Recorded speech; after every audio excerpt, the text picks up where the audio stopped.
અમરેલી જિલ્લામાં ચોંકાવનારો બન્યો છે કિસ્સો। રીલ બનાવવાની ઘેલસામાં સગીરે ઝેરી દવા ગટગટાવી બનાવી હતી રીલ્સ। બગસરાના નવા વાઘણિયાના ખેત મજૂરના 15 વર્ષીય બાળકે રીલ્સ બનાવવાની ઘેલછામાં ઝેરી દવા ગટગટાવી હતી। ખેત પાકમાં વપરાતી ઝેરી દવા પી લેતા પરિવારજનોને જાણ થઈ હતી। 15 વર્ષીય બાળકને તાત્કાલિક સારવાર અર્થે અમરેલી સિવિલ હોસ્પિટલમાં ખસેડવામાં આવ્યું તો બાળકના મોબાઈલમાંથી રીલ્સ મળી આવતા દવા પી લેવાનું કારણ મળ્યું હતું જાણવા। બાળક અનિલ માવડા ઉંમર વર્ષ 15 નવા વાઘણિયા ગામનો રહેવાસી છે। જે કેસની ગુજરાતી સાથે જૈનિક સોજીત્રા અમરેલી।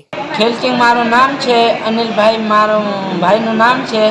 એને દવા પીધી હતી, ઇન્સ્ટાગ્રામમાં વિડીયો ચડાવ્યો અમને, પછી ખબર પડી માર પટેલને, પછી ફોન અમે કર્યો એને, પછી સીધો દવાખાને લાવ્યા અમરેલી સિવિલમાં। ત્યાં પછી અમે સિવિલ દવાખાને આવ્યા। ક્યાં કારણો દવા પીધી કઈ ખબર?